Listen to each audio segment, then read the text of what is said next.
Hello दोस्तों, स्वागत है आपका हमारे चैनल द लर्निंग लैब पर, जहां हम आपके लिए लेकर आए हैं एक न्यू सीरीज जिसके अंतर्गत हम होने वाले उत्तर प्रदेश पुलिस यानी कांस्टेबल एग्ज़ाम की प्रिपरेशन करने वाले हैं। इस सीरीज के अंतर्गत आपको क्या क्या मिलने वाला है, किन किन सब्जेक्ट की सीरीज आपकी हमने प्रारंभ की है जो कि आपके कांस्टेबल एग्ज़ाम के लिए महत्वपूर्ण है। तो आप सभी को पता है कि कांस्टेबल जो एग्ज़ाम है उसकी डेट ऑलरेडी अनाउंस आपके यूपी सरकार के द्वारा कर दी गई है, जिसका एग्ज़ाम आपका 7, 8 और 9 जून को कंडक्ट कराया जाना है 2026 में। और आप सभी को पता है कि इसका सिलेबस क्या क्या आने वाला है, इसके अंतर्गत कितने क्वेश्चन आपके आने वाले हैं। सिलेबस में आपका मैथ, रीजनिंग, हिंदी और जीएस इसके अंतर्गत आपके आने वाली है। तो ये जो आपके 4 पोर्शन है उसमें से आपके जो 2 पोर्शन है आपके हिंदी और जीएस मोस्ट इम्पोर्टेंट पोर्शन है आपके लिए, जो कि आपके सिलेक्शन की वजह बनते हैं। तो उन्हीं से संबंधित जैसे कि मान के चलिए कि आपके 150 क्वेश्चन आने वाले हैं। टोटल संख्या कितनी है आपकी? 150 क्वेश्चन की टोटल संख्या है, जिसमें से आपके 75 को जो क्वेश्चन है आपके हिंदी और किसके आने वाले हैं, हिंदी और जीएस के आने वाले हैं। तो यही जो 75 क्वेश्चन है इसी की सीरीज अब आपके लिए हम स्टार्ट करने वाले हैं, जिसका आज ये प्रथम वीडियो है। तो ध्यान रखिएगा, ये जो सीरीज है आपके लिए इसके अंतर्गत क्या क्या ऐड किया गया है। इस सीरीज के अंतर्गत ऐड किए गए हैं आपके latest current affairs plus UP के करंट अफेयर्स। इसके अंतर्गत ऐड किया गया है आपका यूपी स्पेशल। इसके अंतर्गत ऐड किए गए हैं आपके PYQ प्लस हिंदी का जो लेटेस्ट आपकी अपडेटेड चीज़ें हैं उनको भी ऐड किया गया है। इसलिए ये सीरीज आपके लिए महत्वपूर्ण होने वाली है। अतः आपसे आग्रह है कि अगर आप चैनल पर नए हैं तो चैनल को सब्सक्राइब कर लीजिए, वीडियो को लाइक कर दीजिए और बेल आइकन को प्रेस जरूर कर लीजिएगा, जिससे कि आने वाली वीडियो का नोटिफिकेशन भी आपको प्राप्त हो सके। ध्यान रखिएगा, आज ये फर्स्ट सीरीज का पहला वीडियो है। इससे संबंधित कोई भी अगर आपको डाउट है तो आपके लिए हमने कमेंट बॉक्स ऑलरेडी ओपन कर रखा है। आप अपना सजेशन हमें वहाँ पर दे सकते हैं, जिससे कि आपकी कोई भी डाउट हो, चाहे नोटिफिकेशन रिलेटेड हो, एज से संबंधित हो, कंसेप्ट वाइज संबंधित हो, जिस सब्जेक्ट में कोई प्रॉब्लम है तो वहाँ पे भी आप हमें अपना सजेशन दे सकते हैं, जिससे कि हम आपको अच्छे से अच्छा करंट अफेयर्स, अच्छे से अच्छा कंटेंट, अच्छे से अच्छी क्वेश्चंस आपको प्रोवाइड करा सकें। आप सभी को पता है कि ये आपके पास लास्ट मौका है। ध्यान रखना, इलेक्शन है अगले साल, तो आपका जो भी ज्वाइनिंग वगैरह बहुत फास्ट की जाएगी। इसलिए अभी से आप करंट अफेयर्स के साथ साथ अपनी चीज़ों को साथ में देखते रहिए और अपना तैयारी भी करते रहिए। इसके साथ साथ अगर आपको हमारे चैनल से करंट अफेयर्स पढ़ेंगे उत्तर प्रदेश स्पेशल के प्लस जो ईयर वाइज करंट अफेयर्स हैं वो भी आपके चैनल पर अवेलेबल है। ये चीज़ आपको ध्यान रखनी है। उन वीडियोस को भी आप जाकर देख सकते हैं। उसी प्रकार आपके बजट की वीडियो भी चैनल पर उपलब्ध है, उसे भी आप देख सकते हैं, क्योंकि वहाँ से भी क्वेश्चन आपके बनेंगे ही बनेंगे। ये चीज़ आपको ध्यान रखनी है। तो चलिए देखते हैं आज की सीरीज के पहली वीडियो का पहला क्वेश्चन। संयुक्त सैन्य अभ्यास खंजर के संदर्भ में कौन सा कथन गलत है? इसका आयोजन भारत और किर्गिस्तान के मध्य किया जाता है। इसका यह 13वां संस्करण है। इसका आयोजन असम राज्य में किया गया। इसकी शुरुआत 2011 में हुई, या इनमें से कोई नहीं। तो देखिए, हाल ही में आपका संयुक्त सैन्य अभ्यास खंजर का आयोजन किया गया था। इसी के संदर्भ में आपसे पूछा गया है कि कौन सा कथन आपका गलत है। एक एक करके स्टेटमेंट अगेन पढ़ लेते हैं, जिससे कि हम आइडेंटिफाई कर पाएँ आंसर। इसका आयोजन भारत और किर्गिस्तान के मध्य किया जाता है। पहला स्टेटमेंट आपका सही है। इसका यह 13वां संस्करण है। दूसरा स्टेटमेंट भी ठीक है। इसका आयोजन असम राज्य में किया गया। तीसरा स्टेटमेंट भी ठीक है। इसकी शुरुआत 2011 में हुई, ये स्टेटमेंट भी आपका सही है। तो इस प्रकार जो सही आंसर होगा वो है ऑप्शन नंबर 5। इनमें से कोई भी कथन आपका गलत नहीं है। इसके बारे में एक फैक्ट और समझ लीजिए। ध्यान रखना है कि जो आपका संयुक्त सैन्य अभ्यास खंजर है किन के मध्य किया जाता है? भारत और किर्गिस्तान के मध्य किया जाता है। 13वां संस्करण है 2026 में। असम राज्य में इसका आयोजन किया गया है। हम बात करते हैं कि असम राज्य में इसका आयोजन कहाँ पे किया गया है, क्योंकि वो क्वेश्चन भी आपसे पूछा जा सकता है। तो ध्यान रखिएगा, असम राज्य में जो इसका आयोजन किया गया है वो मीसामारी नामक ज़िले में आपका आयोजन किया गया है। ये चीज़ आपको याद रखनी है, इम्पोर्टेंट है।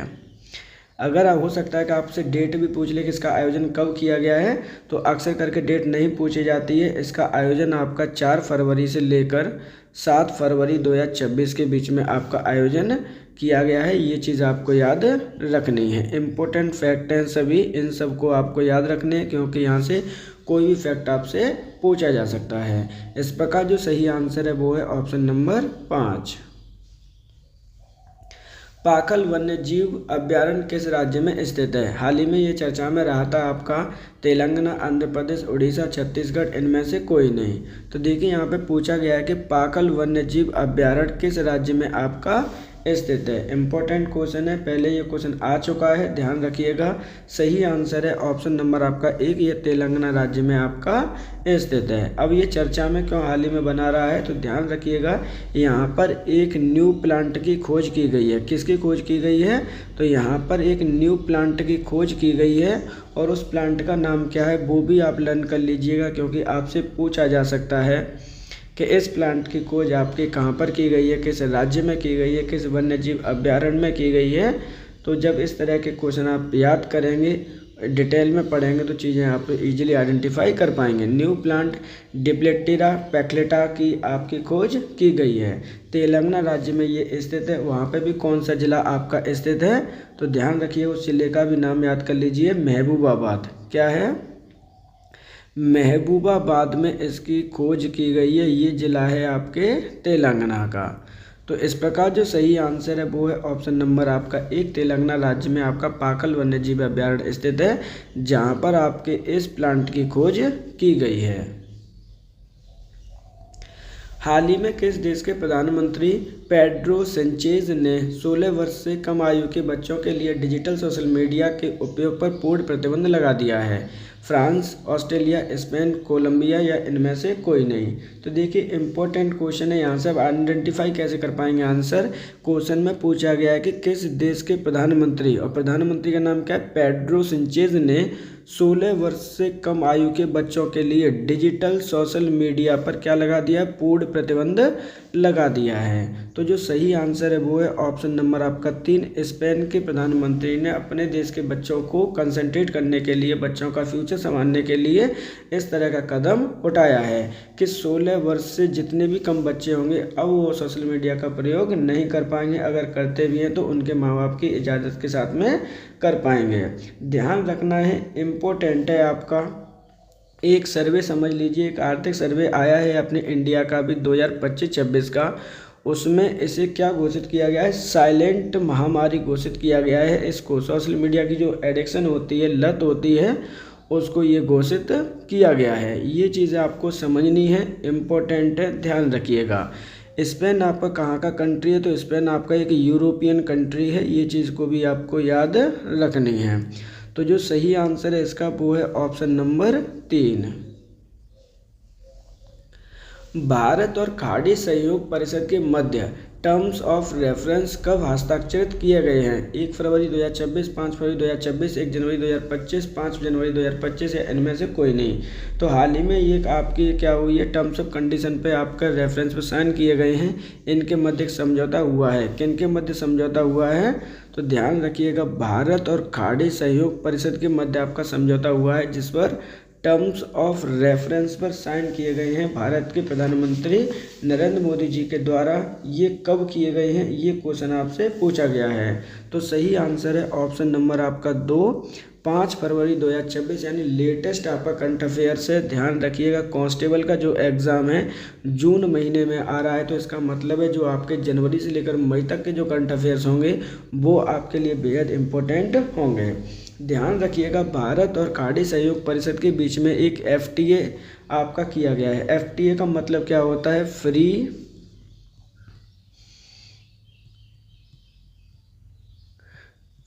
ट्रीटी एग्रीमेंट आपका किया गया है। ध्यान रखिएगा, FTA किया गया है ये। अब बात करते हैं खाड़ी सहयोग परिषद की कि इसकी स्थापना कब की गई है। तो इसकी स्थापना आपकी 25 मई 1981 ईस्वी में की गई है। इसका जो मुख्यालय स्थित है वो कहाँ पर है? तो इसका मुख्यालय रियाद में स्थित है, आपका सऊदी अरब में। ये छोटे छोटे पॉइंट है जो आपको याद करने ही करने हैं, ध्यान रखिएगा। हो सकता है कि क्वेश्चन आपसे डायरेक्टली इसके हेडक्वार्टर का पूछ ले। टोटल अगर मैं मेंबर की बात करते हैं कि टोटल इसके अंदर मेंबर कितने हैं, तो टोटल इसके 6 मेंबर हैं। तो इस प्रकार जो सही आंसर है वो है ऑप्शन नंबर आपका 2। गणतंत्र दिवस 2026 के संदर्भ में किस राज्य की झांकी ने प्रथम स्थान प्राप्त किया है? मोस्ट इम्पोर्टेंट क्वेश्चन है, ध्यान रखिएगा कांस्टेबल के तरीके से नज़रिए से। गणतंत्र दिवस 2026 पे पूछा गया है कि किस राज्य की झांकी ने प्रथम स्थान आपका प्राप्त किया है? उत्तर प्रदेश, केरल, महाराष्ट्र, तमिलनाडु, इनमें से कोई नहीं। तो आपका जो सही आंसर है वो है ऑप्शन नंबर 3, महाराष्ट्र राज्य की राजधानी ने आपका क्या प्राप्त किया है? गणतंत्र दिवस 2026 पर परेड में प्रथम स्थान प्राप्त किया है। अब हम बात करते हैं यहाँ पर गणतंत्र दिवस की। तो आप सभी को पता है कि प्रत्येक 26 जनवरी को हम सेलिब्रेट करते हैं। तो इस बार 2026 में कौन सा सेलिब्रेट किया गया है? तो आपका ध्यान रखना गणतंत्र दिवस 77वां सेलिब्रेट किया गया है। आपकी जो परेड होती है वो कहाँ पर होती है? तो ध्यान रखना इस बार आपके कर्तव्य पथ पर आपकी ये परेड की गई है। किस पथ पर की गई है? कर्तव्य पथ पर की गई है। और पहले इसका नाम क्या था? तो राजपथ था। अब राजपथ नाम क्या कर दिया? कैंसिल करके इसका नाम कर दिया है कर्तव्य पथ। कहाँ पर है ये? तो ये न्यू दिल्ली में आपका स्थित है। तो क्वेश्चन में पूछा गया परेड में प्रथम स्थान किस राज्य की झांकी ने प्राप्त किया है? सही आंसर है ऑप्शन नंबर 3, महाराष्ट्र की झांकी ने। एक जनपद एक व्यंजन योजना के संदर्भ में कौन सा कथन आपका गलत है? तो देखिए यहाँ पे क्वेश्चन पूछा गया है आपसे कि एक योजना है आपकी एक जनपद एक व्यंजन योजना के संदर्भ में कौन सा कथन आपका गलत है? यह उत्तर प्रदेश सरकार की योजना है। इसका उद्घाटन माननीय प्रधानमंत्री मोदी जी के द्वारा किया गया है। इसका उद्देश्य जिले के ट्रेडिशनल और हिस्टोरिकल व्यंजन को पहचान प्रदान करना है। उपरोक्त सभी या इनमें से कोई नहीं। तो ध्यान रखिएगा, एक एक करके स्टेटमेंट में फिर से रीड कर रहा हूँ। यह उत्तर प्रदेश सरकार की योजना है, पहला स्टेटमेंट आपका सही है। इसका उद्घाटन माननीय प्रधानमंत्री मोदी जी के द्वारा किया गया है, या इसका उद्देश्य जिले के ट्रेडिशनल और हिस्टोरिकल व्यंजन को पहचान प्रदान करना है। तो जो आपका तीसरा स्टेटमेंट है तो वो आपका बिल्कुल क्या है? सही है, क्योंकि इसका जो उद्देश्य है ट्रेडिशनल और हिस्टोरिकल व्यंजन को क्या है? पहचान प्रदान करना है। जो इसमें गलत स्टेटमेंट है वो है इसका उद्घाटन मोदी जी के द्वारा नहीं किया गया। ये स्टेटमेंट आपका गलत है, और जो गलत है वही इसका आंसर होगा। अब हम बात कर लेते हैं, सर अगर इन्होंने इसका उद्घाटन नहीं किया तो किसने उद्घाटन किया है? तो ध्यान रखिएगा, अपने माननीय होम मिनिस्टर साहब अमित शाह जी के द्वारा इसका उद्घाटन किया गया है। अब एक एक करके बात करते हैं, इसकी शुरुआत कब की गई है, स्टार्टिंग कब की गई है इस योजना के संदर्भ में। तो इसकी शुरुआत आपकी 24 जनवरी 2026 ईस्वी को की गई है। ध्यान रखिएगा, उत्तर प्रदेश राज्य के दिवस के अवसर पर इसकी शुरुआत की गई। किनके द्वारा की गई? अमित शाह जी के द्वारा की गई है। उत्तर प्रदेश सरकार की योजना है जिसका उद्देश्य ट्रेडिशनल और हिस्टोरिकल व्यंजन को पहचान प्रदान करना है। सही आंसर है ऑप्शन नंबर आपका 2। भारत का पहला ग्लास म्यूजियम किस शहर में बनाने की घोषणा की गई है? जयपुर, नई दिल्ली, गांधीनगर, भोपाल, इनमें से कोई नहीं। मोस्ट इम्पोर्टेंट क्वेश्चन है आपका, उत्तर प्रदेश सरकार की तरफ से कोई भी अगर एग्जाम आ रहा है और उसमें 100% ये क्वेश्चन आपका पूछा जाएगा। भारत का पहला ग्लास म्यूजियम की बात की जा रही है कि किस शहर में बनाने की घोषणा की गई है? तो जो सही आंसर है वो है ऑप्शन नंबर 5, इनमें से कोई नहीं, क्योंकि उत्तर प्रदेश सरकार के द्वारा इसकी घोषणा की गई है। घोषणाकर्ता कौन है? एक एक करके हम इसके बारे में समझते हैं, चीज़ें इंपॉर्टेंट क्वेश्चन है आपका। तो घोषणाकर्ता है आपकी यूपी सरकार के उत्तर प्रदेश सरकार के द्वारा भारत का पहला ग्लास म्यूजियम बनाया जाएगा। अब बात करते हैं कि कौन से ज़िले में बनाया जाएगा। तो ध्यान रखिए, अगर उत्तर प्रदेश की बात हो रही है तो ये उत्तर प्रदेश का एक फेमस ज़िला है जिसका नाम है आपका फिरोजाबाद। फिरोजाबाद में बनाया जाएगा। और आप सभी को पता है कि फिरोजाबाद किसके लिए फेमस है? तो फिरोजाबाद आपका बेंगल्स के लिए फेमस है। इस तरह के क्वेश्चन आपके 100% आपके पूछे जाने हैं और इस चीज़ को आपको ध्यान रखना है। आगे भी चीज़ें कुछ पूछी जा सकती हैं, इसमें से तो क्या क्या पूछा जा सकता है उस पर भी हम चर्चा कर लेते हैं कि कितना रुपए अलॉट किए गए हैं यहाँ पर यूपी सरकार के द्वारा इसे बनाने के लिए। तो ध्यान रखिएगा, टोटल जो लागत लगने वाली है वो आपकी 47 करोड़ रुपए लागत लगने वाली है इसे बनाने में। अब यहाँ पे जो इसका संचालक होगा वो कौन होगा, क्योंकि इम्पोर्टेंट तो वो भी है। तो संचालक होगा आपका डिपार्टमेंट ऑफ टूरिज़्म। क्या होगा, यूपी का जो डिपार्टमेंट है आपका, डिपार्टमेंट ऑफ टूरिज़्म यानी जो पर्यटन मंत्रालय है उसके द्वारा इसका संचालन किया जाएगा। एक एक करके इसके द्वारा से कंसेप्ट समझ लीजिए। क्वेश्चन में कहा गया है कि भारत का पहला ग्लास म्यूजियम कहाँ पर बनेगा, तो ध्यान रखिएगा जिला है आपका फिरोजाबाद। कहाँ पे बनेगा, फिरोजाबाद बनेगा। यूपी सरकार इसका खर्चा उठाएगी। टोटल जो पैसा लगेगा वो 47 करोड़ रुपए लगेगा। तो इस प्रकार जो सही आंसर है वो है ऑप्शन नंबर 5। हाल ही में माननीय राष्ट्रपति महोदय के द्वारा अशोक चक्र के लिए मनोनीत शुभांशु शुक्ला का संबंध उत्तर प्रदेश के किस जिले से संबंधित हैं? वाराणसी, आगरा, प्रयागराज, लखनऊ, इनमें से कोई नहीं। तो देखिए यहाँ पे क्या बोला गया है कि हाल ही में राष्ट्रपति महोदय के द्वारा अशोक चक्र से, क्या है, अशोक चक्र के लिए मनोनीत किए गए हैं कौन, शुभांशु शुक्ला। उनका संबंध उत्तर प्रदेश के कौन से जिले से है, ये क्वेश्चन आपका पूछा गया है। पहले हम आंसर देख लेते हैं। सही आंसर है ऑप्शन नंबर 4, लखनऊ जिले से इनका संबंध है। अब हम बात करते हैं, देखिए शुभांशु शुक्ला के लिए हाल ही में आपके अशोक चक्र के लिए मनोनीत किया गया किसके द्वारा, राष्ट्रपति महोदय के द्वारा। और आप सभी को पता है कि भारत की वर्तमान में राष्ट्रपति कौन है, तो वो हैं आपकी द्रौपदी मुर्मू जी। उनके द्वारा यहाँ पे घोषणा की गई है। अब शुभांशु शुक्ला है कौन, इन्हें भी समझ लीजिए। तो ये आपके पहले इंडियन हैं, क्या हैं, ये आपके फर्स्ट इंडियन हैं जो इंटरनेशनल स्पेस सेंटर पर आपके गए हैं। ये सॉरी, जो स्पेस स्टेशन है आपका वहाँ पर जाने वाले, यानी ISS पर जाने वाले हैं। जबकि ये व्यक्ति क्या है, सेकंड इंडियन ऐसे व्यक्ति हैं जो आपके स्पेस में गए हैं। ये चीज़ भी आपको याद रखनी है। किस मिशन के अंतर गए थे, उस मिशन का नाम भी लर्न कर लीजिएगा। उस मिशन का नाम है आपका एक्सियम 4 मिशन। ये आपको इम्पोर्टेंट है। इस तरह से जब फैक्ट आप याद करते हैं तो वहाँ से ही क्वेश्चन आपके पूछे जाते हैं। तो जो सही आंसर क्या है शुभांशु शुक्ला का, वो है ऑप्शन नंबर 4। सारस की गणना 2026 के अनुसार किस जिले में सर्वाधिक संख्या है, कानपुर, इटावा, मैनपुरी, लखीमपुर खीरी, इनमें से कोई नहीं। तो देखिए हाल ही में आपके जो सारस की गणना की गई है 2026 में, क्वेश्चन में पूछा गया कि उत्तर प्रदेश के कौन से जिले में सबसे ज़्यादा सारस की जनसंख्या है। तो यहाँ पर इस तरह के क्वेश्चन भी आपके आएंगे, ध्यान रखिएगा। तो पहले जो सही आंसर है वो देख लीजिए। सही आंसर है ऑप्शन नंबर आपका यहाँ पे 2, इटावा में सर्वाधिक संख्या है आपके सारस की। अब इटावा के बाद कौन सा है, तो देखिए एक क्रम से आप पहले लर्न कर लीजिए, उसके बाद में इसके डिटेल की बात करते हैं। तो इटावा के बाद जो नाम है आपका वो है आपका मैनपुरी। इन जिलों में सर्वाधिक संख्या इनकी पाई जाती है। अब हम बात करते हैं एक एक करके कि कितनी संख्या इंक्रीमेंट हुई है, डिक्रीमेंट हुई है।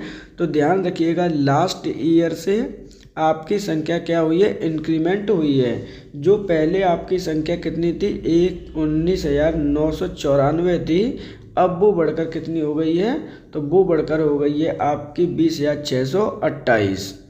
यानी कितने परसेंट के हिसाब से इंक्रीमेंट हुआ है, तो ध्यान रखिएगा 3.1% के हिसाब से इंक्रीमेंट हुआ है सारस की संख्या में। सारस क्या है, तो आपको ये भी याद रखना है कि ये आपका राजकीय पक्षी है। ये क्या है आपका राजकीय पक्षी है उत्तर प्रदेश का, इसे ये भी आपको याद करना है। तो जो सही आंसर है वो क्या होगा, ऑप्शन नंबर 2।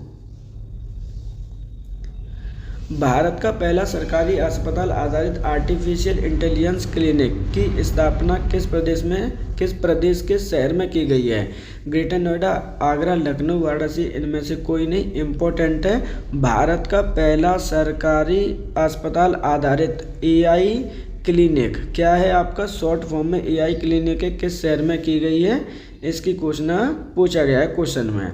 तो जो सही आंसर है वो है ऑप्शन नंबर आपका 1, ग्रेटर नोएडा में इसकी स्थापना करने की घोषणा की गई है।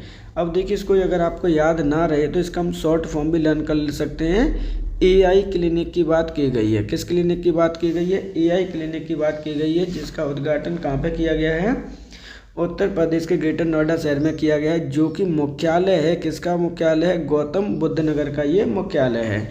किस संस्थान में खोलने की आपकी योजना बनाई गई है, तो वो भी आप याद कर लीजिएगा इसको। क्योंकि यहाँ से क्वेश्चन आपके 100% बनने ही बनने हैं। Government institute of medical science, इस वाले जो आपका संस्थान है इसमें खोलने की घोषणा की गई है उत्तर प्रदेश सरकार के द्वारा। तो जो सही आंसर है वो है ऑप्शन नंबर 1। निम्नलिखित में से किस अनुच्छेद के तहत राज्यपाल की नियुक्ति की जाती है? अनुच्छेद 164, अनुच्छेद 148, अनुच्छेद 155, अनुच्छेद 124 या इनमें से कोई नहीं। तो देखिए मोस्ट इम्पोर्टेंट क्वेश्चन है आपका, यहाँ पे पूछा गया है कि किस अनुच्छेद के तहत राज्यपाल की नियुक्ति आपकी की जाती है। तो पहले हम आंसर देख लेते हैं। इसका जो सही आंसर है वो है ऑप्शन नंबर आपका 3, आर्टिकल नंबर 155 के तहत किसी राज्य में राज्यपाल की नियुक्ति की जाती है। अब हम देखते हैं राज्यपाल से कुछ प्रावधान देख लीजिए इम्पोर्टेंट जो कि अक्सर करके पूछे जाते हैं। इसकी नियुक्ति किसके द्वारा की जाती है? तो राष्ट्रपति महोदय के द्वारा इनकी नियुक्ति की जाती है। कितने वर्ष के लिए की जाती है? तो ध्यान रखिएगा 5 वर्ष इनका कार्यकाल होता है। किसी को भी अगर आपको मिनिमम एज पूछनी है, किसी को राज्यपाल बनना है तो मिनिमम एज कितनी होनी चाहिए? उसकी 35 ईयर्स मिनिमम एज होनी चाहिए। नियुक्ति की जाती है राष्ट्रपति महोदय के द्वारा। आर्टिकल नंबर कौन सा इनसे संबंधित है? तो आर्टिकल नंबर संबंधित है आपका 155। ये चीज़ें आपको याद रखनी है। किसके बारे में? राज्यपाल के बारे में। राज्यपाल क्या होता है? तो राज्यपाल किसी भी राज्य का क्या है? संवैधानिक प्रमुख होता है। ये चीज़ भी आपको याद रखनी है। इतने पॉइंट अगर आप याद कर लेते हैं तो राज्यपाल से संबंधित कोई भी क्वेश्चन आपका नहीं छूटेगा। अब हम बात कर लेते हैं जो अदर ऑप्शन दे रखे हैं उनकी। अनुच्छेद 164 किससे संबंधित है? तो ये आपका सीएम से संबंधित है जिसकी नियुक्ति राज्यपाल के द्वारा की जाती है। अनुच्छेद 148 आपके जो अटॉर्नी जनरल होता है उसके संबंधित है, जो महा अधिवक्ता होता है राज्य के लिए उससे संबंधित है आपका। अनुच्छेद 124 आपका संबंधित है चुनाव आयोग से। तो इनको भी आपको याद करना है। माफ़ कीजिएगा, 124 जो संबंधित है वो है आपका सुप्रीम कोर्ट से यानी न्यायपालिका से। जो चुनाव आयोग में अभी बोल गया था वो 324 है, इसको भी आप याद कर लीजिएगा। ECI यानी इलेक्शन कमीशन ऑफ इंडिया।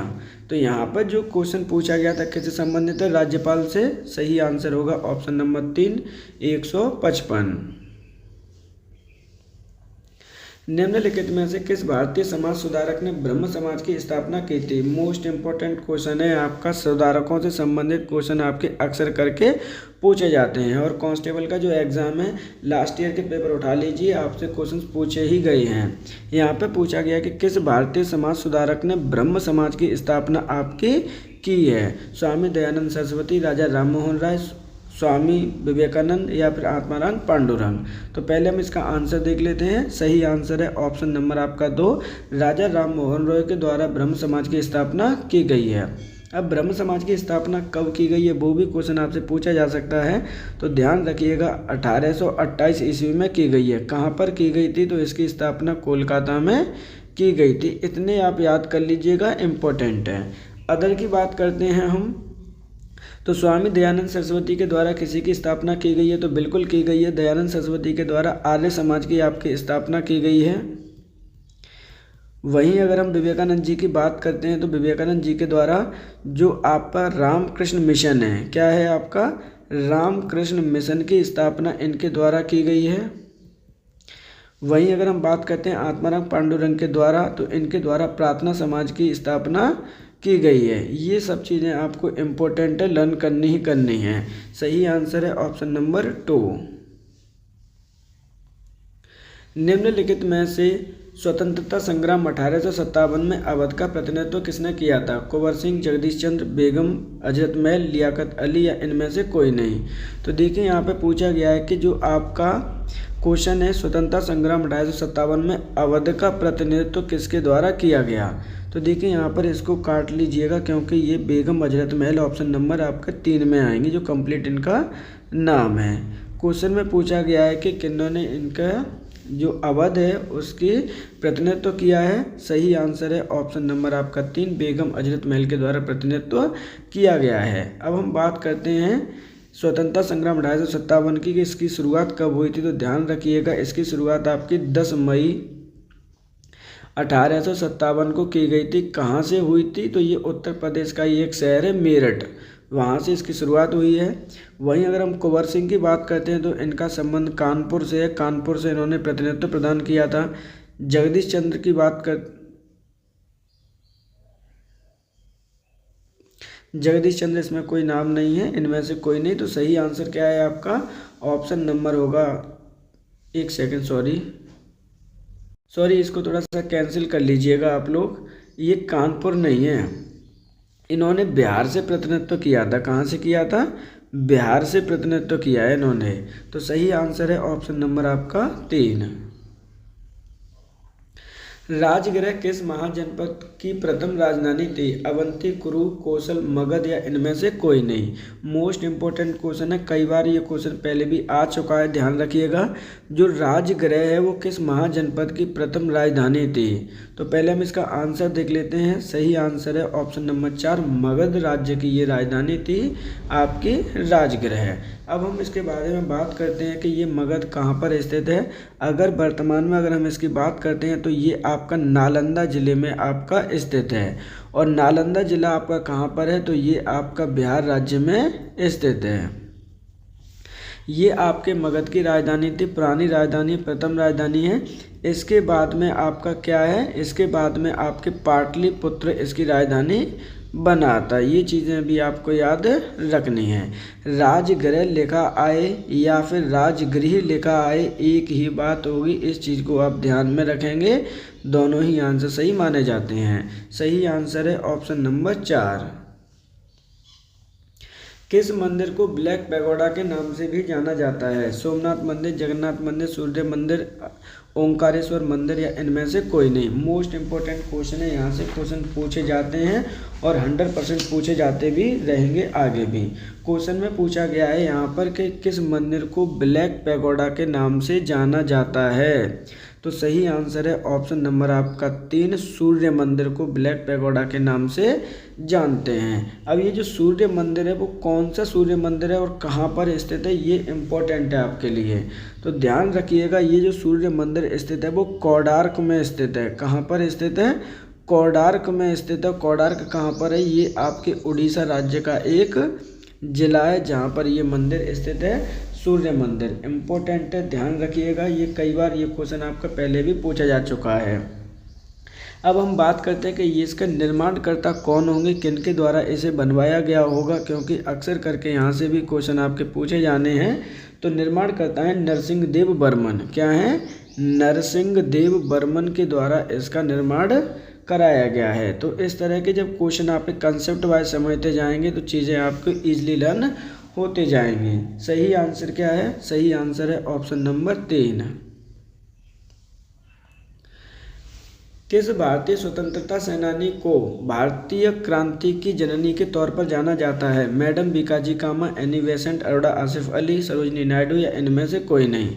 तो देखिए, किस स्वतंत्रता सेनानी को भारतीय क्रांति की जननी या फिर भारत क्रांति की माँ कहा जाता है? इम्पोर्टेंट है।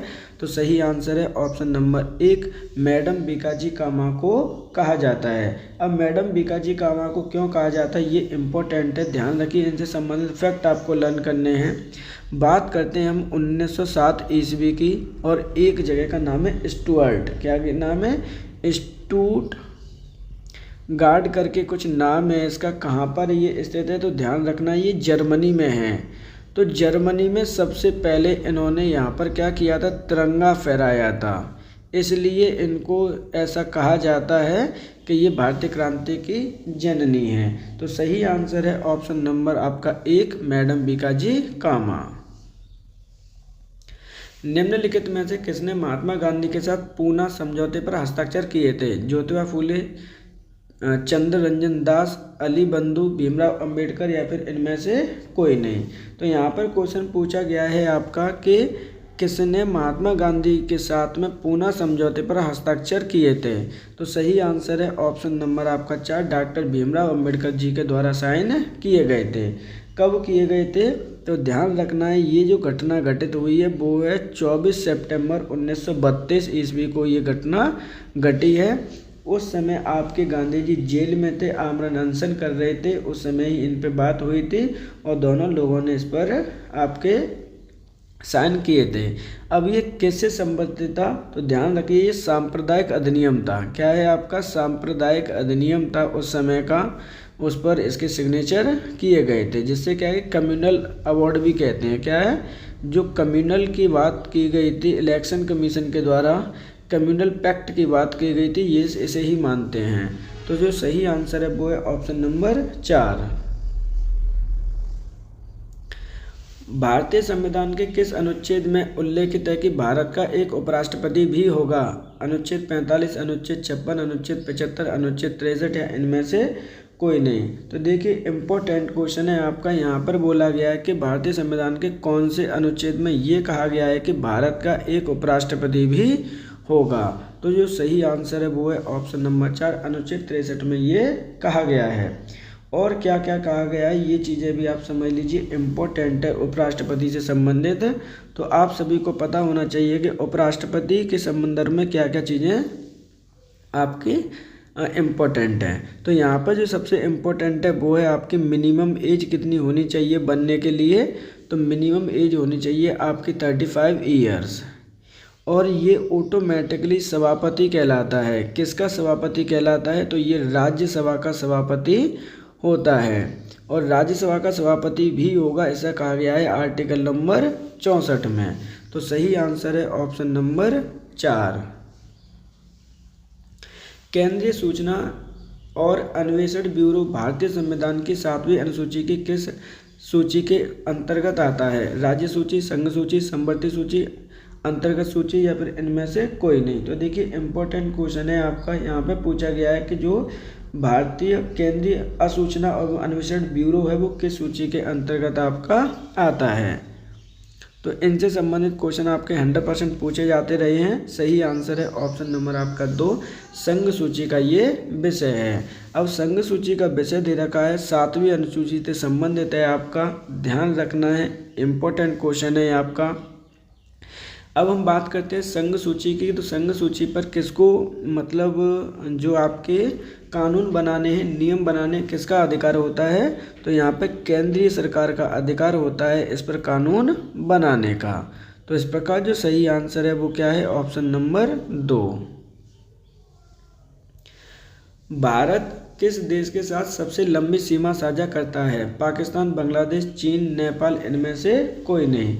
तो देखिए हम एक एक करके पहले हम इसे देख लेते हैं कि किसके साथ में कितनी सीमा साझा होती है। भारत किस देश के साथ में क्वेश्चन पूछा गया कि सबसे लंबी सीमा साझा करता है। तो देखिए यहाँ पर अगर हम पाकिस्तान की बात करते हैं कि पाकिस्तान के साथ में कितनी सीमा साझा करता है, चीन के साथ में कितनी सीमा साझा करता है, बांग्लादेश के साथ कितनी सीमा साझा करता है, एक एक करके हम ऐसी बातें करते हैं। तो जो आपके पाकिस्तान के साथ में सीमा साझा करता है जो भारत है वो 3 या 323 किलोमीटर की सीमा साझा करता है, जबकि बांग्लादेश के साथ में 4 या 96 किलोमीटर की सीमा साझा करता है। वहीं अगर हम चीन की बात करते हैं तो यहाँ पे 3 या 488 किलोमीटर सीमा साझा करता है चीन के साथ में। वहीं नेपाल की अगर हम बात करते हैं तो नेपाल के साथ में कितनी सीमा साझा करता है, तो 1751 किलोमीटर की सीमा साझा करता है। अब आप इजीली आइडेंटिफाई कर पाएंगे किसके साथ में सीमा सबसे ज़्यादा साझा हो रही है भारत की। तो सही आंसर है ऑप्शन नंबर आपका 2, बांग्लादेश। निम्नलिखित में से कौन सा पश्चिमी तट बंदरगाह का एक उदाहरण है? तूतीकोरन बंदरगाह, मुंबई बंदरगाह, पारादीप बंदरगाह, विशाखापट्टनम बंदरगाह या इनमें से कोई नहीं। तो देखिए इम्पोर्टेंट क्वेश्चन है आपका, पहले हम इन बंदरगाहों को देख लेते हैं, इनकी लोकेशन देख लेते हैं, फिर आपको इजीली आइडेंटिफाई कर पाएंगे कि पश्चिमी तट पर बंदरगाह कौन सा आपका स्थित है। तो ध्यान रखिएगा, यहाँ पर मान के चलिए कि ये आपके साउथ इंडिया का क्या है, मैप है। यहाँ पर जो आपका मुंबई बंदरगाह महाराष्ट्र में यहाँ पर स्थित है, यानी जो मुंबई एयरपोर्ट है वो यहाँ पर आपको मिलेगा।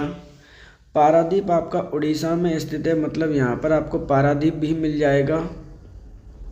वहीं अगर आप विशाखापट्टनम की बात करते हैं तो यहाँ पर आपका विशाखापट्टनम है। अगर हम बात करते हैं तूतीकोरन की तो ये आपका तमिलनाडु में स्थित है तूतीकोरन। तो अब आपसे जो क्वेश्चन पूछा जाए, अब आंसर आइडेंटिफाई करिए कि पश्चिमी तट पर कौन सा स्थित है? तो पश्चिमी तट पर स्थित है आपका मुंबई। तो सही आंसर भी होगा आपका मुंबई बंदरगाह। भारत का पहला संविधान संग्रहालय कहाँ स्थापित किया गया? नई दिल्ली, सोनीपत, मुंबई, चंडीगढ़ या इनमें से कोई नहीं?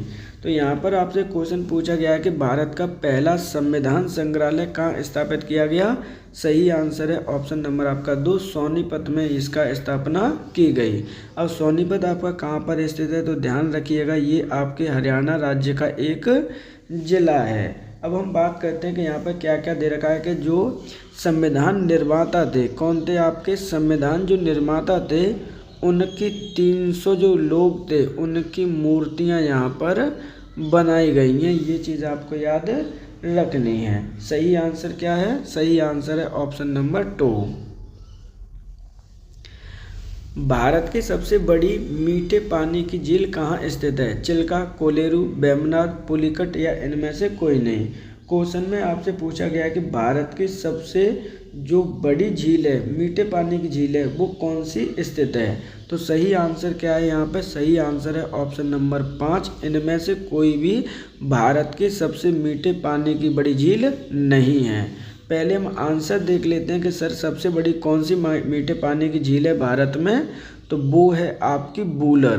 क्या है आपकी? वो है आपकी बूलर। और बूलर कहाँ पर स्थित है? बूलर स्थित है आपके जम्मू कश्मीर में। ये चीज़ें आपको याद रखनी है।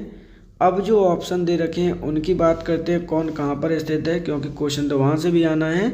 चिल्का झील आपकी नमकीन वाली झील है जो कि ओडिशा राज्य में आपकी स्थित है। कोलेरू की बात करते हैं तो आंध्र प्रदेश में आपकी स्थित है। वेम्बनाड की बात करते हैं तो ये आपके केरला में स्थित है।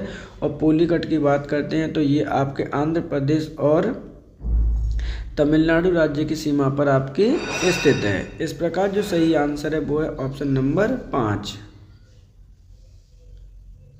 वृक्ष और झाड़ियों की खेती क्या कहलाती है? ओवेरिकल्चर, एपीकल्चर, एग्रीकल्चर, विटिकल्चर या इनमें से कोई नहीं? यहाँ पर क्वेश्चन पूछा गया है आपसे कि वृक्ष और झाड़ियों की खेती आपकी क्या कहलाती है? तो जो सही आंसर है वो है ऑप्शन नंबर आपका 1, आर्बोरिकल्चर हम उसे कहते हैं। इसके अंतर्गत किसका विकास किया जाता है, किनकी खेती की जाती है?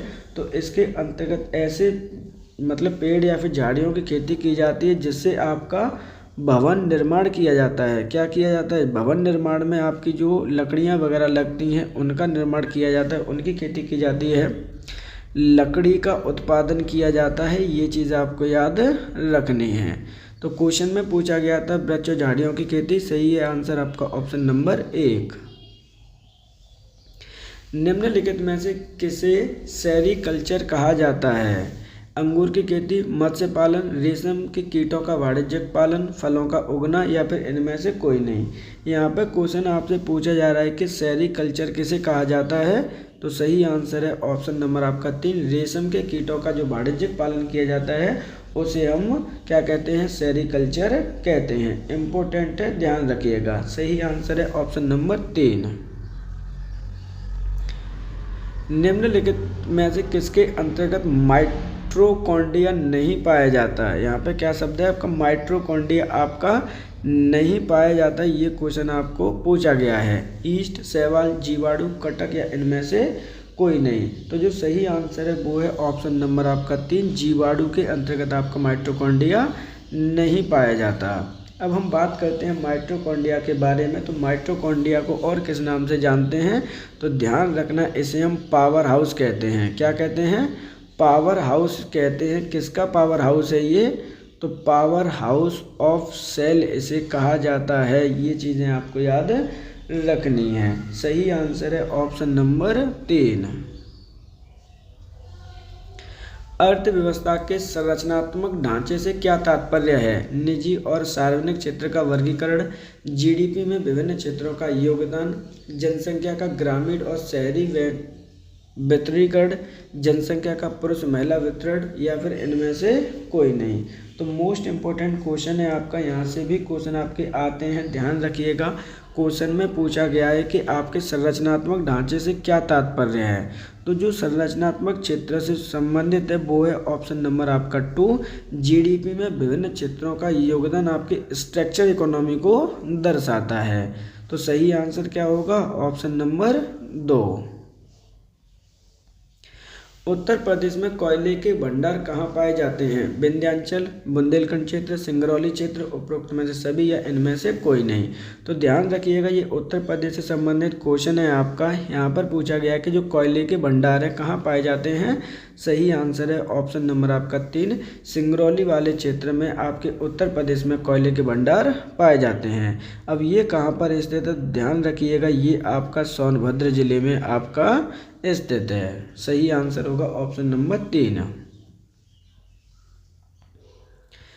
उत्तर प्रदेश में जैन और बौद्ध दोनों के प्रसिद्ध तीर्थ स्थल है, यानी आपके जो लोग जैन धर्म को मानते हैं और बौद्ध धर्म को मानते हैं उन दोनों के लिए कौन सा प्रसिद्ध तीर्थ स्थल है? सारनाथ, कौशाम्बी, श्रावस्ती, कुशीनगर या इनमें से कोई नहीं। तो दोनों के लिए जो तीर्थ स्थल माना जाता है कॉमन, वो है आपका ऑप्शन नंबर 2 कौशाम्बी।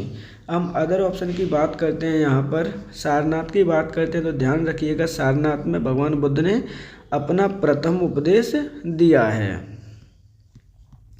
प्रथम उपदेश दिया गया था किसके द्वारा? भगवान बुद्ध के द्वारा। ये चीज़ें आपको लर्न करनी है, कई बार आपका कांस्टेबल में ये क्वेश्चन आ चुका है। श्रावस्ती की अगर हम बात करते हैं तो श्रावस्ती में सबसे ज़्यादा उपदेश दिए गए हैं। क्या है? सबसे ज़्यादा उपदेश दिए गए हैं भगवान बुद्ध के द्वारा। प्लस इसके अंतर्गत आपको क्या लर्न करना है? आपको लर्न करना है कि साक्षरता दर जो है अपने यूपी की, जो साक्षरता दर है वो क्या है? लोएस्ट है, यहाँ पर सबसे कम है। वहीं कुशीनगर की अगर हम बात करते हैं तो यहाँ पर भगवान बुद्ध को क्या प्राप्त हुआ था?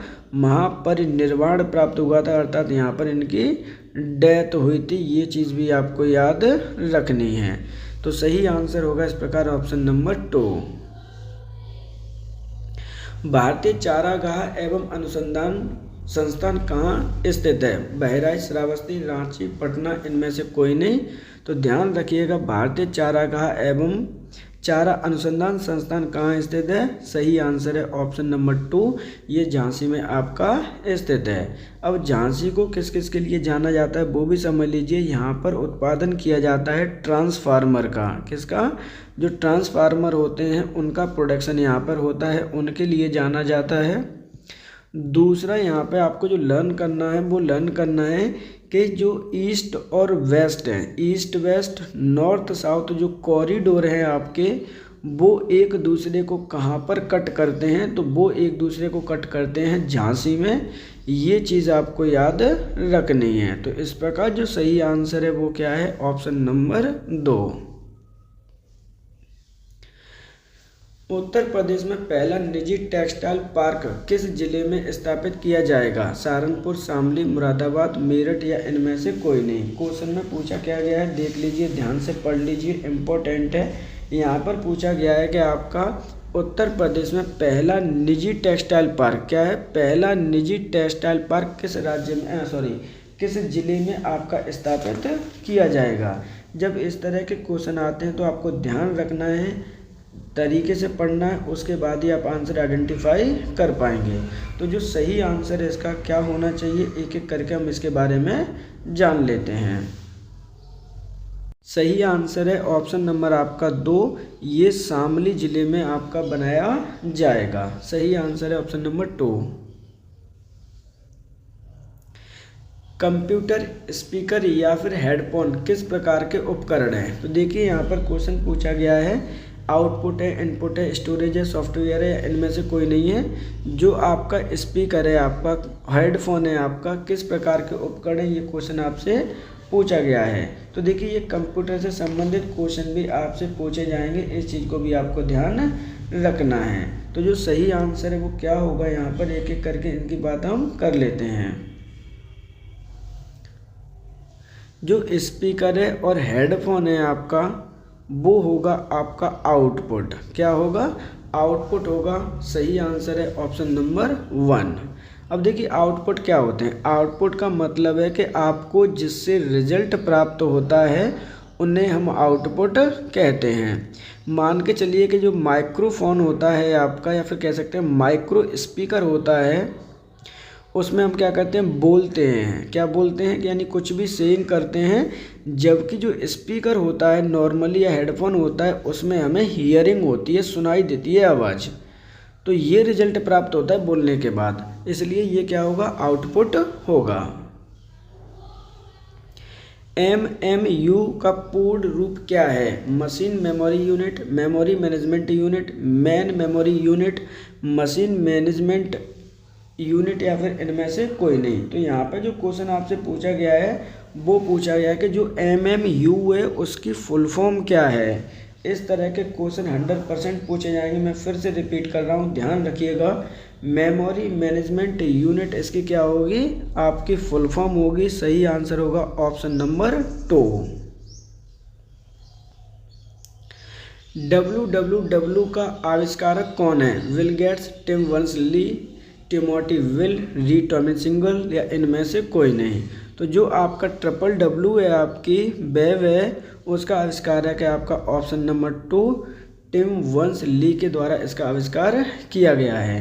क्वेश्चन इंपॉर्टेंट ये है कि इसकी फुल फॉर्म भी आपसे पूछी जाती है। तो इसका जो फुल फॉर्म है वो क्या है, फुल फॉर्म भी लर्न कर लीजिएगा।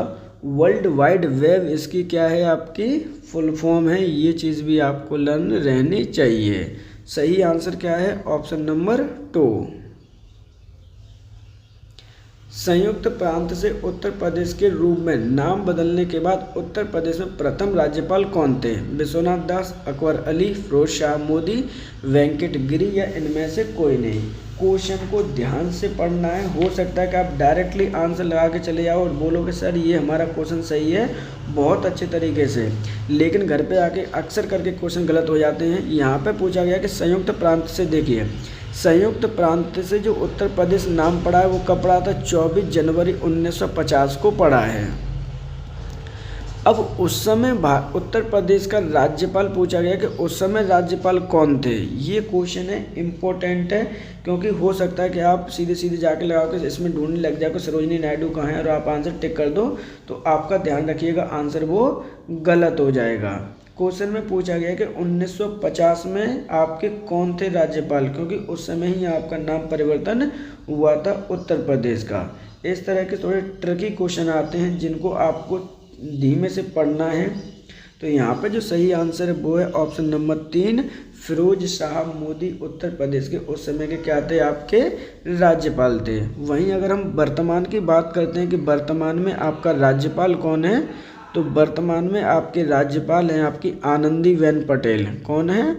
आनंदीबेन पटेल आपके क्या हैं, राज्यपाल हैं। ये चीज़ आपको लर्न करनी है।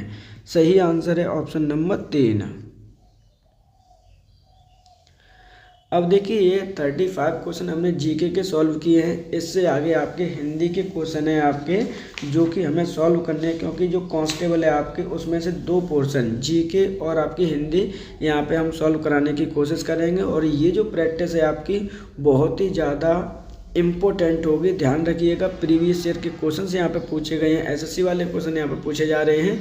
सभी क्वेश्चन जो इतने भी इम्पोर्टेंट है हमने इसमें ऐड किए हैं। तो देखिए यहाँ पे आपके जो भाषा है, लैंग्वेज है, उसका प्रथम क्वेश्चन क्या है हिंदी का, कन्नड़ का संबंध किस राजभाषा से है? तो देखिए जो कन्नड़ भाषा है आपकी उसका परिवार पूछा गया कि कौन से परिवार से इसका संबंध है। आर्य भाषा परिवार से, द्रविड़ भाषा परिवार से, देव भाषा से, भारोपीय भाषा परिवार से, या इनमें से कोई नहीं।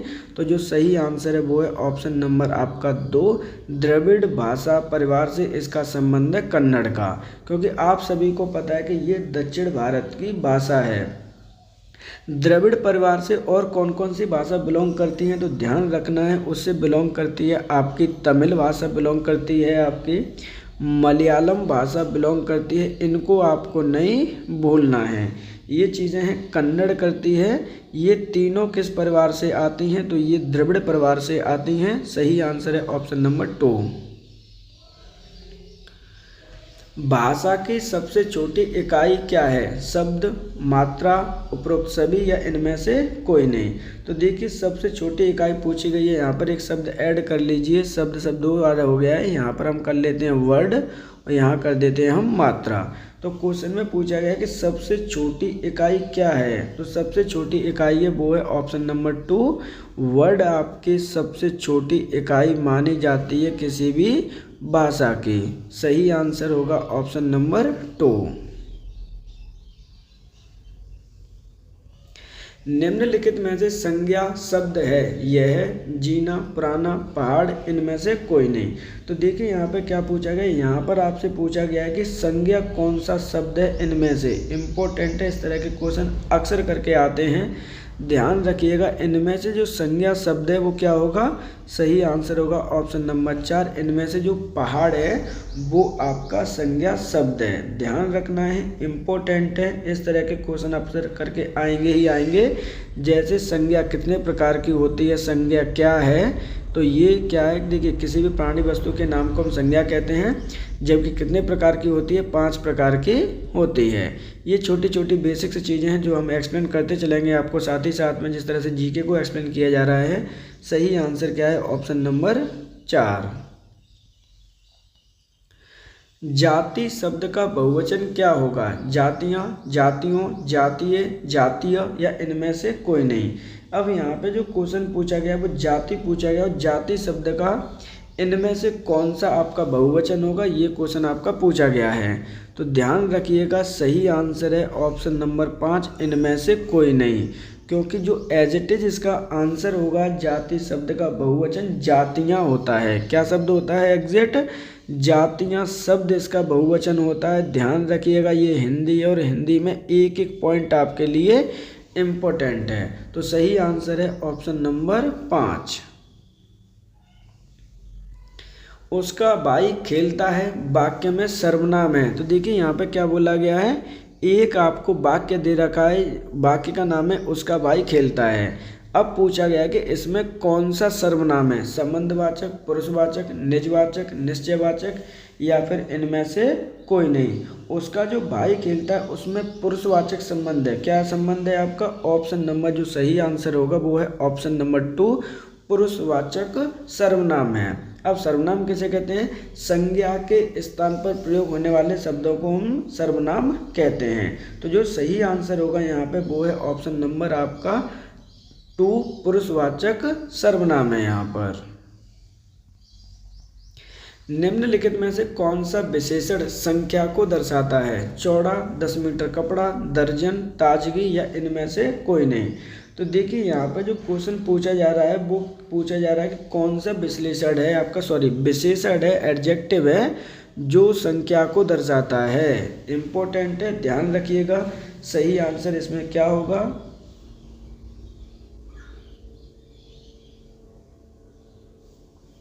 तो देखिए यहाँ पर जितने भी ऑप्शंस दे रखे हैं उसमें 2 में डाउट है। क्या है, एक तो 10 मीटर कपड़ा है और दर्जन है। तो सही हम आंसर जाएंगे ऑप्शन नंबर किसकी तरफ, 3 की तरफ जाएंगे, क्योंकि एक दर्जन में आपको पता है या तो 12 बनानास होते हैं हम जब काउंट करते हैं, या फिर अगर आप देखिए कुछ भी बेंगल्स वगैरह भी मेजरमेंट करते हैं, चूड़ियाँ भी वगैरह करते हैं तो 24 दर्जन में करते हैं।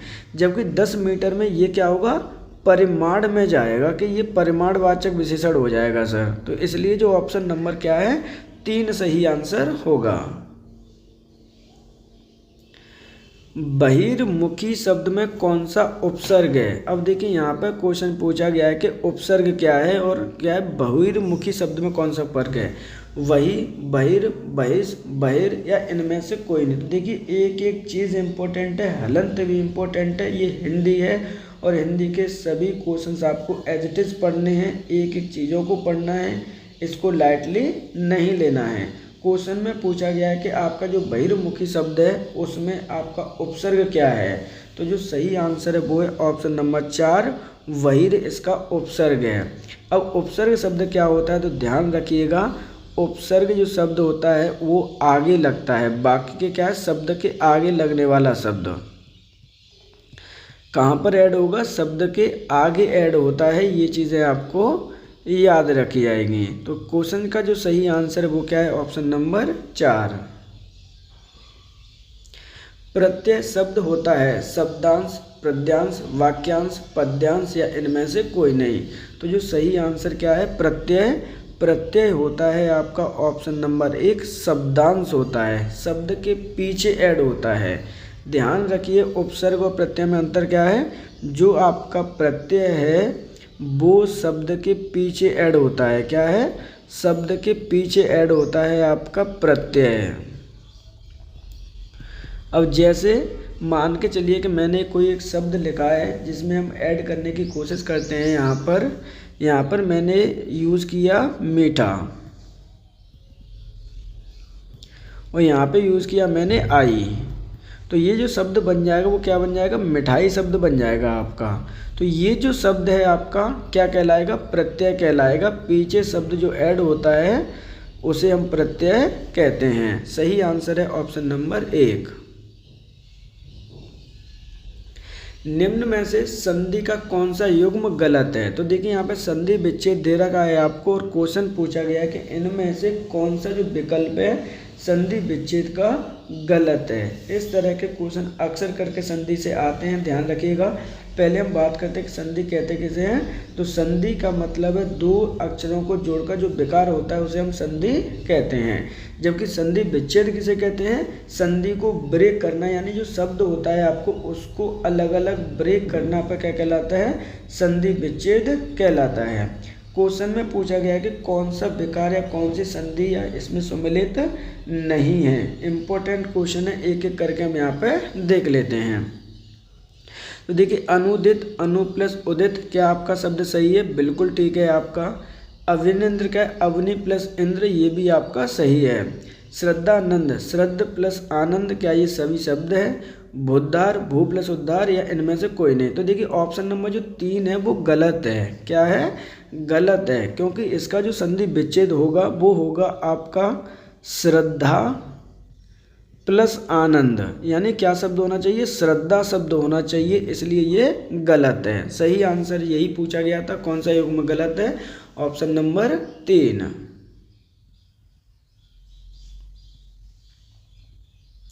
निम्नलिखित में से अविज्ञ शब्द का विलोम शब्द क्या होगा, अनभिज्ञ, विज्ञ, प्राज्ञ, अनभिज्ञ, या इनमें से कोई नहीं।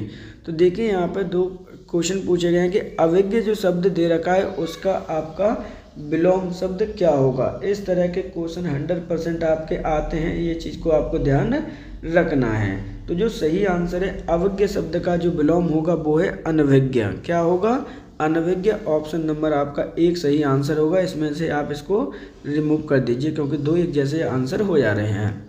सही आंसर है ऑप्शन नंबर 1।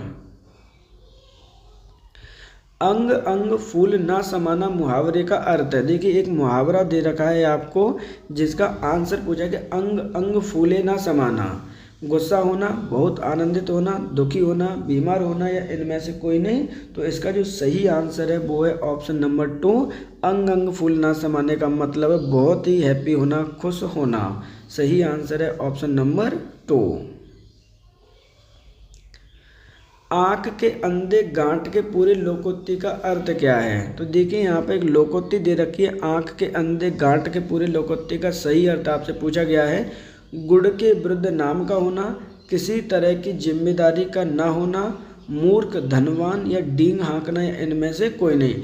आँख के अंधे गांठ के पूरे का अर्थ क्या होगा, ये क्वेश्चन आपसे पूछा गया है। और इस तरह के क्वेश्चन आपके आते ही आते हैं। ध्यान रखिए लोकोक्तियाँ अक्सर करके आपके लिए इम्पोर्टेंट मानी जाती हैं क्योंकि यहाँ से पहले क्वेश्चन आते हैं, आगे भी आते रहेंगे। यहाँ पर जो हमें आंसर निकालना पहले हम उसकी बात कर लेते हैं। सही आंसर आँख के अंधे या फिर गांठ के पूरे का मतलब मूर्ख धनवान व्यक्ति, यानी बुद्धि से तो वो कम है लेकिन उसके पास धन बहुत अधिक है। सही आंसर क्या है, सही आंसर है ऑप्शन नंबर 3।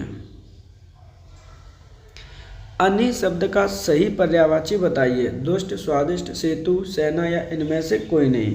क्वेश्चन में पूछा गया कि जो आपका अनि शब्द दे रखा है उसका जो पर्यायवाची है वो क्या होगा। इम्पोर्टेंट है, देखते हैं एक एक करके इसकी बात।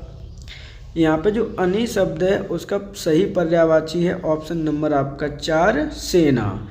और कौन कौन से इसके पर्यायवाची होंगे तो ध्यान रखिएगा। और इसके पर्यायवाची हम सेना को क्या बोलते हैं, फौज भी कहते हैं। क्या कहते हैं, फौज भी कहते हैं, या फिर हम इसको दल भी कहते हैं। इनको चीज़ें आपको लर्न करनी है। सही आंसर है ऑप्शन नंबर 4। कौन सा पद विकृत नहीं है? संज्ञा, अव्यय, विशेषण, क्रिया या इनमें से कोई नहीं। यहाँ पे जो क्वेश्चन पूछा गया है आपसे बोला गया है कि कौन सा विकृत शब्द नहीं है। इम्पोर्टेंट है, ध्यान रखिएगा। इस तरह के क्वेश्चन भी आपसे पूछे जाएंगे कि विकृत क्या होता है, अविकृत क्या होता है। इस तरह के क्वेश्चन आपके आते हैं। तो जो सही आंसर का देखिए, विकृत वे होते हैं जिनमें आपके कोई भी शब्द ऐड किए जाएं, पर्यायवचन बदले जाएं, बहुवचन बदले जाएं, वचन बदले जाएं, लिंग बदले जाएं, लेकिन वो विकृत नहीं हो, उसमें कोई भी चेंजेस नहीं आए, उसे हम क्या कहेंगे? विकृत यानी अव्यय कहते हैं। तो सही आंसर क्या है? Option number 2। निम्न में से कौन सा भूतकाल का उदाहरण है? यहाँ पे जो क्वेश्चन पूछा गया है, देखिए आपके जो काल होते हैं 3 प्रकार के होते हैं, वर्तमान काल, भूतकाल और भविष्यत काल। इनमें से पूछा गया है कि कौन सा जो उदाहरण है भूतकाल का है। मैं जाता हूँ, वह आ रहा है, राम घर गया था, वह पुस्तक पढ़ेगा या इनमें से कोई नहीं। तो देखिए ये तो आपके वर्तमान हो जाते हैं, ये आपका भविष्य है। तो सही आंसर है ऑप्शन नंबर 3, राम घर गया था। मीरा जोर से हंसी, यह वाक्य किस क्रिया का समुचित उदाहरण है? अकर्मक क्रिया का, विभेदार्थक क्रिया का, द्विकर्मक क्रिया का, सकर्मक क्रिया का या इनमें से कोई नहीं। तो देखिए मीरा जोर से हंसी, ये इसमें कौन सा है समुचित क्रिया? ये क्वेश्चन पूछा गया, किसका उदाहरण है? तो ध्यान रखिएगा, अकर्मक सकर्मक क्रिया आपकी 2 तरह की होती हैं।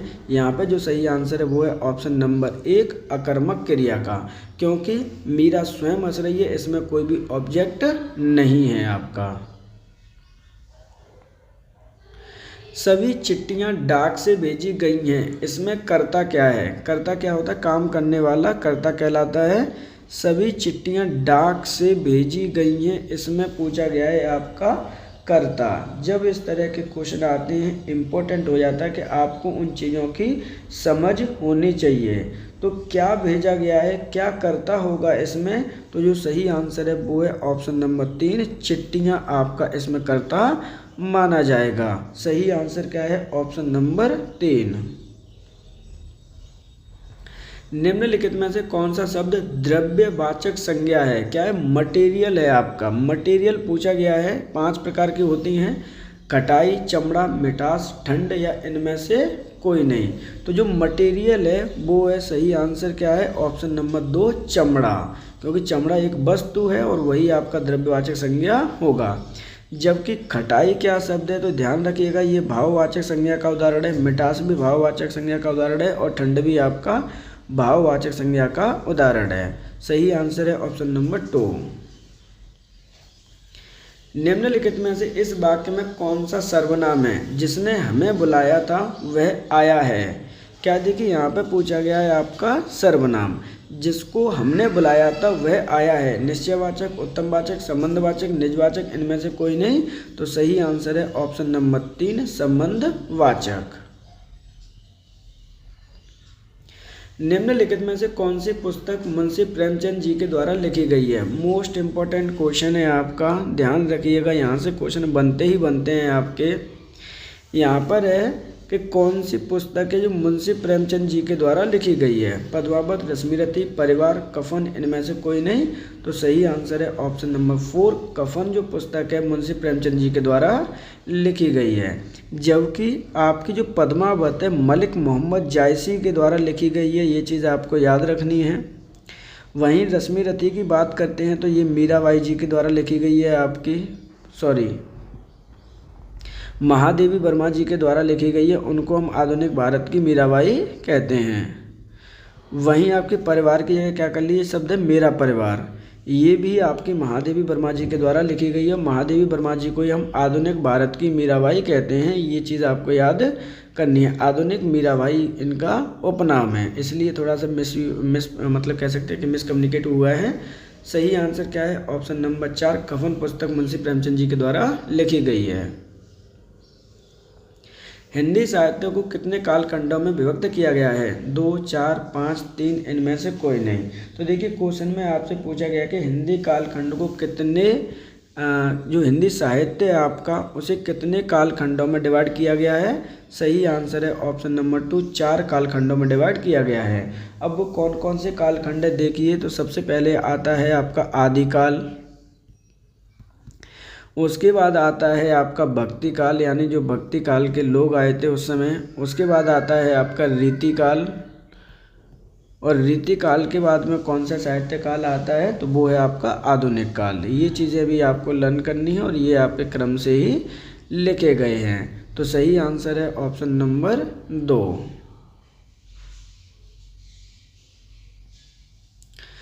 किस भाव की परिपक्व अवस्था को रस कहा जाता है? अनुभाव, संचारी भाव, विभाव, स्थायी भाव या इनमें से कोई नहीं। तो यहाँ पे जो क्वेश्चन पूछा गया है कि जो आपके रस होते हैं उनमें कौन से भाव का जो वर्णन होता है जिससे किसकी उत्पत्ति होती है?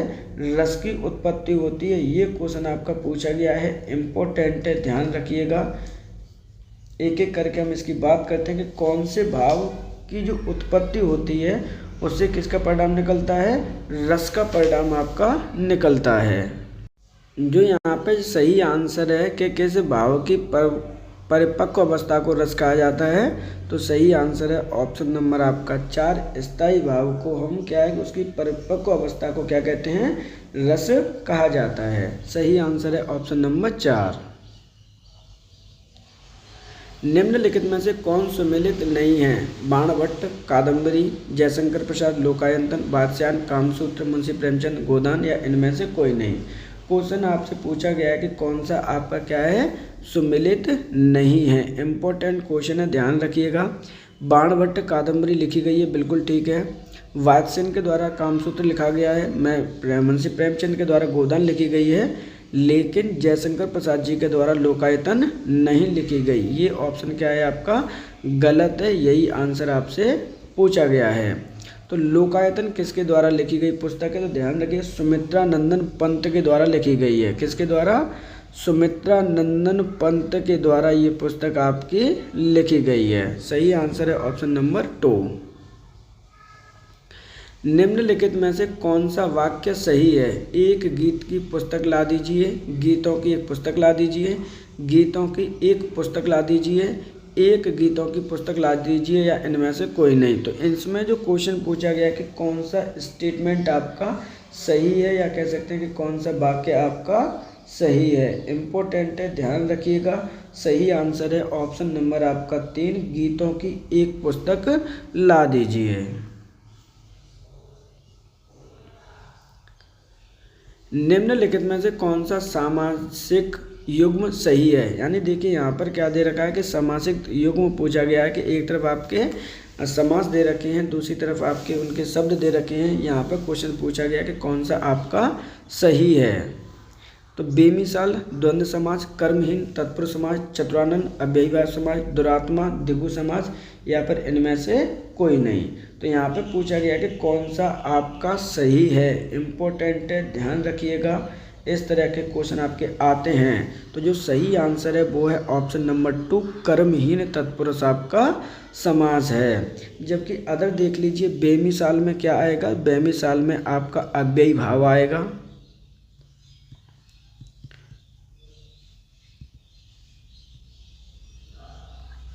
वहीं चतुरानन में क्या आएगा आपका? तो ध्यान रखिएगा, चतुरानन आपका बहुब्रीहि समाज है आपका।